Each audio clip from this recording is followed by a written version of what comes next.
सो अगर आपने ट्रेन पर सफ़र किया होगा तो हमेशा आपके जो पेरेंट्स है वो कहते होंगे कि जब हाई स्पीड ट्रेन आपके प्लेटफॉर्म से गुजरती है तो उसके नज़दीक मत जाओ, नहीं तो ये आपको खींच लेगी, ये आपको अट्रैक्ट कर लेगी। तो क्या कितनी सच्चाई है इस बात पे? क्या ये सच में अट्रैक्ट करती है? अगर ट्रेन हाई स्पीड से जा रही है तो क्या सच में आपको ये अट्रैक्ट कर लेती है? तो आज ये हम लोग से देखेंगे। तो एक्चुअली में ये बात सच है, लेकिन ये अट्रैक्ट नहीं करती है, ट्रेन अट्रैक्ट नहीं करती, कोई चुंबक नहीं है, ना ही कोई हम लोग मेटल है जो अट्रैक्ट करेगी। ठीक है। एक्चुअली आपको धक्का दिया जाता है, और ये धक्का कौन देता है और कितना ज़ोर से देता है ये हम लोग देखेंगे। और इसके पीछे का जो कॉन्सेप्ट है, फिजिक्स का कॉन्सेप्ट है, वो है बर्नौली प्रिंसिपल। बर्नौली प्रिंसिपल के कारण ही ये सारा चीज़ हो रहा है, जो आपको लगता है कि ट्रेन अट्रैक्ट कर रहा है, इसी कारण होता है। जो इसका जो फॉर्मूला है, ये P plus half rho V square plus rho ji H equal to constant. ठीक है। तो ये क्या कहती है बर्नौली प्रिंसिपल? अगर कोई फ्लूइड मूव कर रही है, ठीक है, कोई फ्लूइड मूव कर रही है, एयर क्या है, एक फ्लूइड ही है, यहाँ पर एयर है, फ्लूइड ही है, अगर ये मूव कर रही है किसी वेलोसिटी से, तो अगर इसका वेलोसिटी इंक्रीज करेंगे तो उस जगह प्रेशर कम हो जाएगा।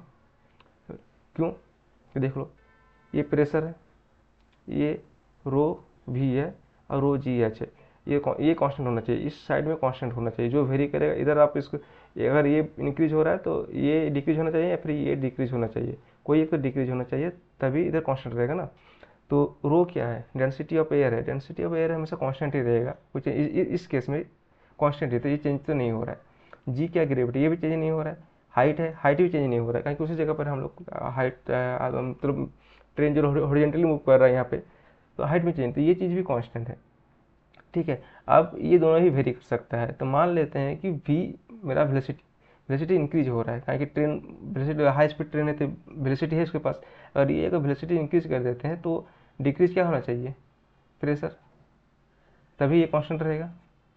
अगर ये इंक्रीज हो रहा है तो ये डिक्रीज होना चाहिए, क्योंकि ये तो कांस्टेंट है, ये चेंज नहीं हो रहा है, ये चेंज नहीं हो रहा है, तो ये तो कांस्टेंट है, तो प्रेशर डिक्रीज होना चाहिए। इसलिए जब वेलोसिटी बढ़ जाएगी, हाई स्पीड ट्रेन गुजरेगी, तो क्या होगा, जब हाई स्पीड ट्रेन जब पास होती है तो जो आसपास का एयर मोलिक्यूल है, ये जो जो ट्रेन से सटा हुआ है, ठीक है, ये भी उसके साथ मूव करने लगती है ट्रेन के आसपास की स्पीड से। कुछ जो बहुत मतलब पास में है, वो तो बहुत हाई स्पीड से मूव करती है ट्रेन के साथ ही, जितना ट्रेन का स्पीड उतना स्पीड से ही।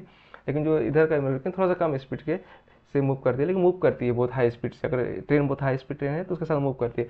अगर ये ट्रेन हाई स्पीड से मूव कर रही है तो ये इस जगह जो फ्लूड है, एयर फ्लूड, वो भी उसके साथ उतना स्पीड से मूव कर रही है, इसका भी वेलोसिटी इंक्रीज हो गया। इसका अगर वेलोसिटी इंक्रीज हो गया, पहले यहाँ पर क्या था? पहले यहाँ पर एटमॉस्फेरिक प्रेशर था। पहले क्या था, जब ट्रेन नहीं आया था तब एटमॉस्फेरिक प्रेशर था। ठीक है। और इस साइड लेफ्ट साइड भी एटमॉस्फेरिक प्रेशर, और राइट साइड भी एटमॉस्फेरिक प्रेशर था। ठीक है। दोनों साइड एटमॉस्फेरिक प्रेशर। अब यहाँ वेलोसिटी इंक्रीज हो गया फ्लूड का, अब इस जो फ्लूड है इसका वेलोसिटी इंक्रीज, जिसके कारण क्या होगा, प्रेशर डिक्रीज होना चाहिए। तो यहाँ पर प्रेशर लो हो गया, जो P1 है ये डिक्रीज हो गया। P2 उतना ही है, P2 एटमॉस्फेरिक प्रेशर ही है, और P1 एटमॉस्फेरिक प्रेशर से डिक्रीज हो नीचे आ गया। अब ये एटमॉस्फेरिक से नीचे आ गया, तो क्या हो गया, इधर प्रेशर लो हो गया, इधर प्रेशर लो, और इधर किधर हो गया, हाई हो गया प्रेशर। प्रेशर लो हो गया और यहाँ प्रेशर हाई हो गया। अब लो और हाई अगर हो गया तो क्या होगा, एक तरफ प्रेशर लो है, एक तरफ हाई है, तो फोर्स का फॉर्मूला क्या होता है, P2 माइनस P1। ये P2 हाई है, लो है, माइनस ये क्या है, effective area of the body. पूरा बॉडी पर नहीं लगेगा, जितना इफेक्टिव है, जितना एक साइड व्यू जितना लेंगे हम लोग उस पर ही तो पूरा पूरा बॉडी पर नहीं लगेगा, तो जो इफेक्टिव होगा एरिया, तो उस पर फोर्स लगेगा, इतना फोर्स इंटू ये P2 माइनस P1। आप इसको नोट ड्राइव भी कर सकते हैं कैसे लगा। ऑब्वियसली है कि अगर इधर प्रेशर कम है, इधर लो प्रेशर है, इधर हाई प्रेशर है, तो ऑब्वियसली आपको ये जो फ्लूइड है इधर आना कोशिश करेगा, इसी कारण ये आपको फोर्स लगाएगा इस तरफ, जिससे आपको लगेगा कि मैं जो ट्रेन है मुझे अट्रैक्ट कर रही है।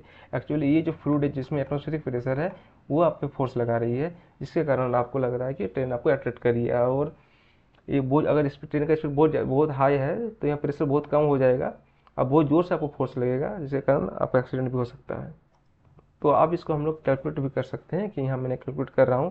तो लेफ्ट साइड का फॉर्मूला क्या होगा, P1, इसको P1 मान लेते हैं लेफ्ट साइड में P1, और इसको इधर प्रेशर मान ले P2। ठीक है। तो P1 तो हाफ रो भी वन स्क्वायर। देखो रो को मैंने रो लिया इसलिए क्योंकि रो चेंज नहीं हो रहा, दोनों साइड में रो ही रहेगा, वो चेंज नहीं हो रहा, इसलिए मैंने रो लिया।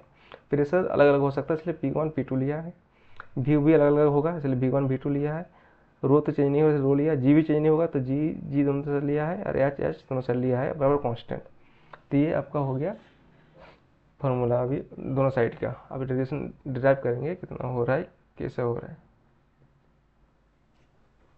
ओके, सो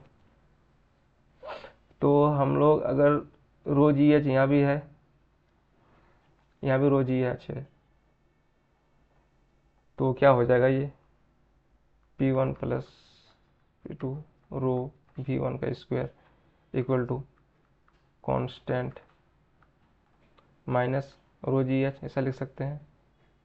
इधर क्या हो जाएगा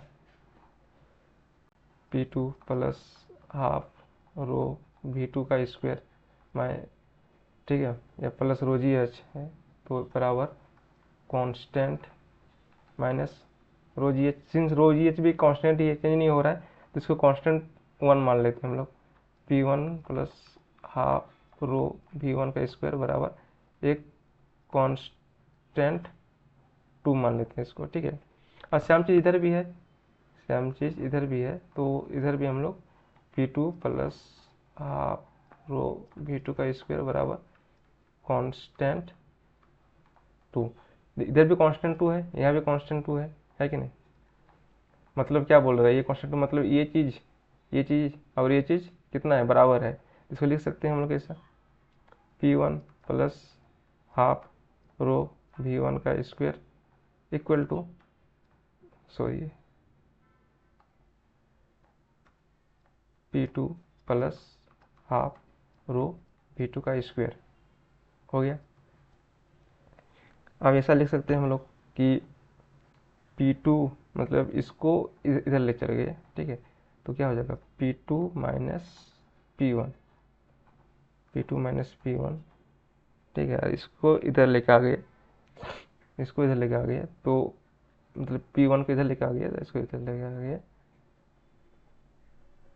तो क्या हो जाएगा हाफ P2 को इधर लेके आ गए, P2 माइनस P1,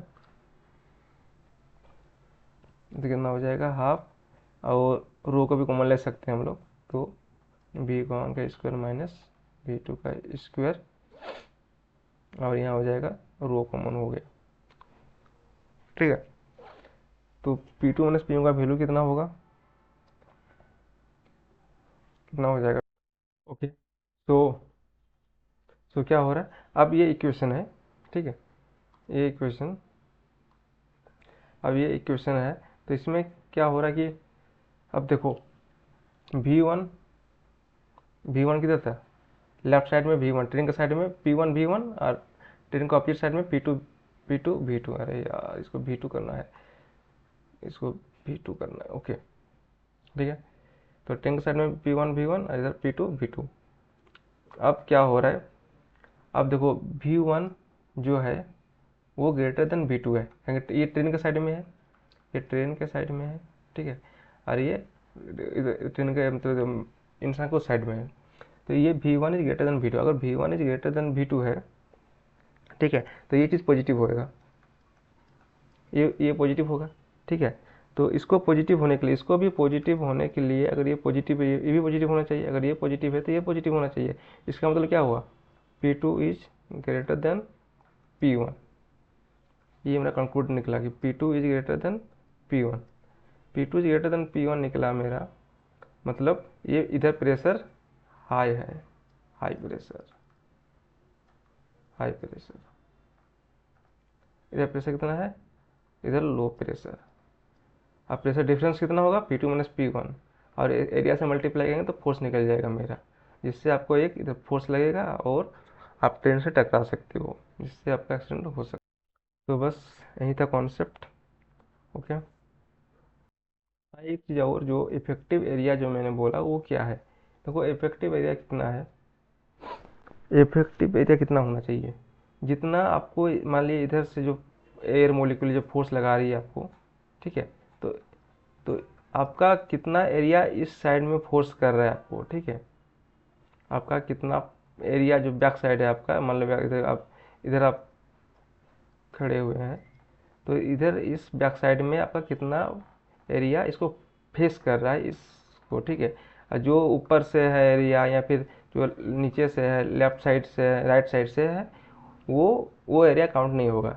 जो आपका बैक साइड में है एरिया, वही एरिया काउंट है, वही हो गया आपका इफेक्टिव एरिया, वो आपका इफेक्टिव एरिया हो गया। और उसी उसी एरिया पर प्रेशर लग रहा है, तो इसलिए फोर्स और क्या होता है, प्रेशर इनटू एरिया। तो इसलिए आपको उतना फोर्स लग जाएगा, क्योंकि प्रेशर का फॉर्मूला क्या होता है, प्रेशर का फोर्स, फोर्स बटे एरिया, फोर्स बाय एरिया। इसलिए फोर्स बराबर क्या होगा, प्रेशर इनटू एरिया। तो इफेक्टिव जो एरिया है उस पर कितना प्रेशर लग रहा है, जिससे फोर्स काउंट हो जाएगा। और उसी फोर्स से आपको एक धक्का मिलेगा, जहाँ पर ट्रेन है वहाँ से आप टकरा सकते हो, ठीक है। ओके।